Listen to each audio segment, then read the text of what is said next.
It was a Friday night, and I was looking forward to some much-needed relaxation after a long week at work. My roommate Jessica was out of town visiting her family in Seattle, so I had the place to myself. I live in a decent part of town in a fairly old building, but it's always felt safe. I decided to order some takeout from my favorite Thai place down the street. After picking up my food, I settled in for a night of binge-watching some Netflix. Around 10 p.m., I started feeling a bit uneasy. I couldn't quite put my finger on it, but there was this nagging feeling that something was off. I tried to shake it off, convincing myself I was just being paranoid because I was alone. But then I heard it. A soft, almost imperceptible noise coming from the direction of the front door. It was this faint scraping sound, like someone was trying to be sneaky. My heart started pounding. I muted the TV and strained my ears, trying to catch any other sounds. For a few minutes, there was nothing. Just silence.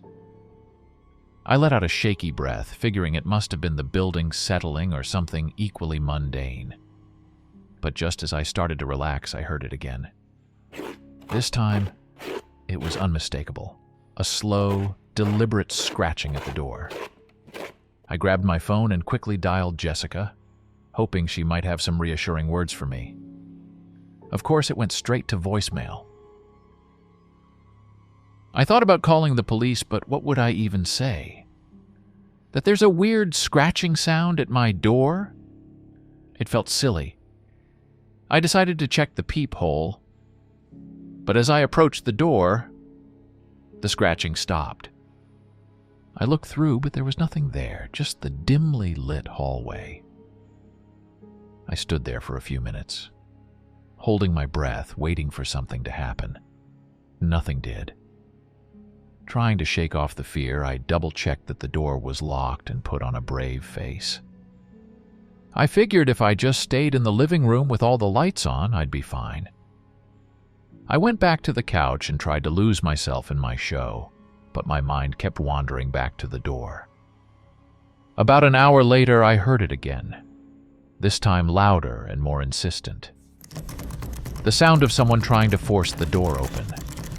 Panic surged through me, and I instinctively grabbed the nearest heavy object, a metal candle holder, and crept back to the door. The noise stopped abruptly, leaving an eerie silence in its wake. I was paralyzed with fear, clutching the candle holder, listening intently. Then, out of the corner of my eye, I saw something move outside the window.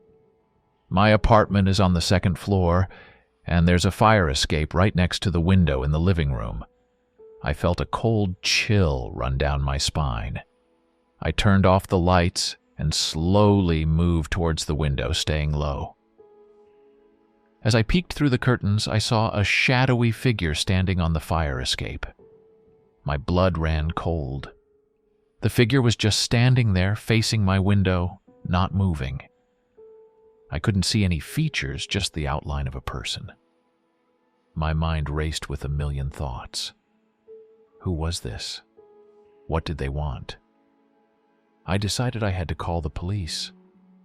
My hands were trembling as I dialed 911.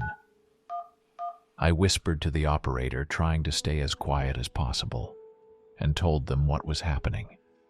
They assured me that officers were on their way and told me to stay on the line. As I crouched there in the dark, I could hear my own breathing, loud and ragged. The figure outside the window remained still, almost as if they were waiting for something.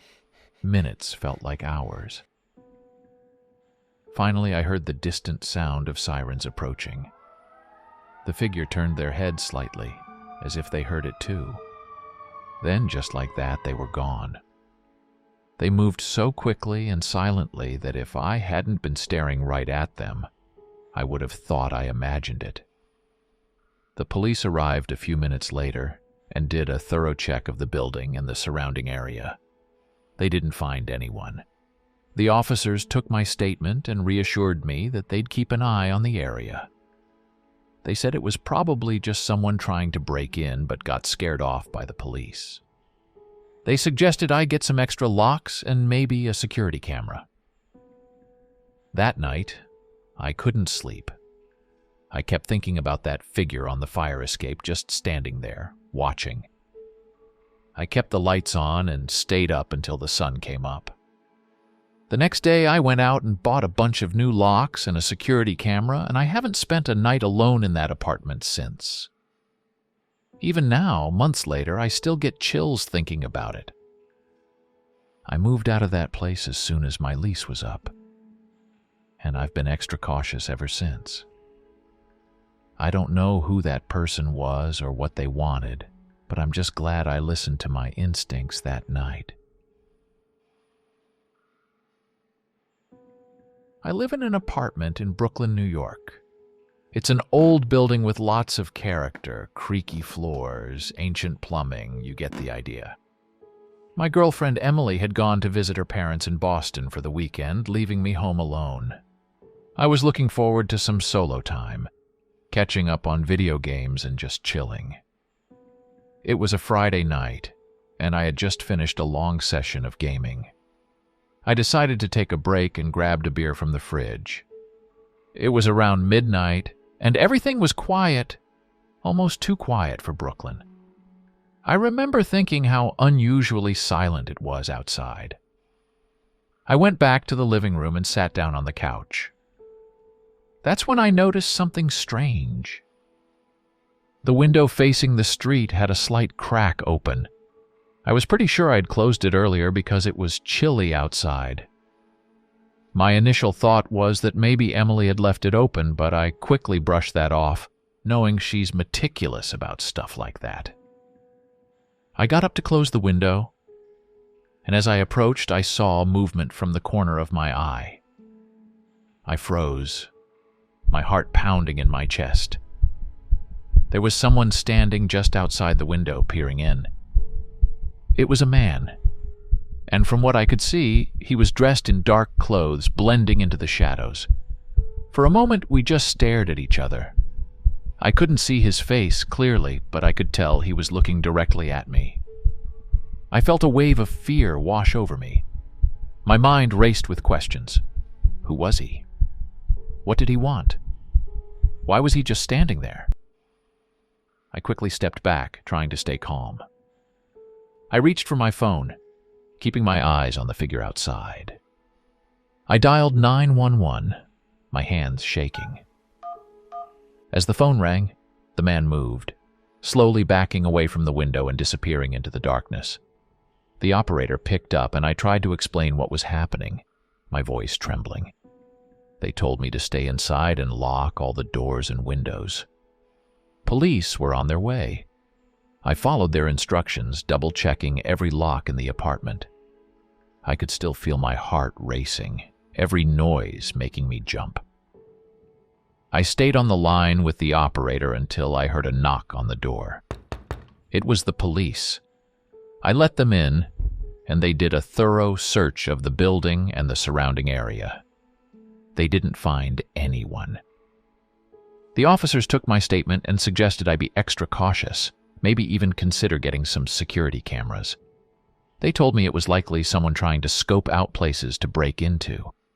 The fact that I had spotted him might have scared him off for good. That night, I barely slept. Every creak and groan of the old building made me jump. I kept thinking about that man, wondering if he'd come back. The next morning, I went out and bought some security cameras and installed them around the apartment. A few days later, I got a call from one of the officers who had responded that night. They had caught a guy trying to break into another apartment a few blocks away. He matched the description I had given. They couldn't be sure it was the same person, but it felt like some closure. This was a few years back when I was living in an apartment in downtown Chicago. My roommate Matt had gone to visit his family in Milwaukee for the weekend, so I had the place to myself. I'd spent most of Saturday just lounging around, watching TV and playing video games. As night fell, I started getting a bit creeped out being alone in the apartment. Our place was on the third floor of an older building on West Huron Street, and the windows looked out over a dark alleyway. Every little creak and groan of the building made me jump. Around 11 p.m., I decided to go to bed early since I didn't have any plans for the next day. I locked up, double-checked all the windows, and headed to my bedroom. I was just drifting off to sleep when a loud thump from the living room made me jolt upright in bed. My heart was racing as I listened intently, but everything was silent. After a few minutes, I started to rationalize it away. Maybe something had fallen over, or it was just the building settling. I was being paranoid. Still, I grabbed my baseball bat from the closet and crept toward the living room, trying to stay as quiet as possible. When I reached the hallway, I could see that the front door was still locked from the inside. A wave of relief washed over me. I must have just imagined the noise, or... That's when I noticed something that made my blood run cold. The window in the living room was wide open, curtains billowing in the cool night breeze. I definitely hadn't left that open. Someone had broken in. My mind was racing as I tried to decide what to do. I considered calling the cops, but what if the intruder was still there and heard me on the phone? Maybe they were just a petty thief who had already grabbed what they could and left. Either way, I knew I had to search the apartment and make sure no one was hiding somewhere. Gripping the baseball bat tightly, I started clearing each room one by one. The bathroom, the spare bedroom, the kitchen, all empty. Just the living room left. With shaking hands, I pushed open the door, bat raised defensively.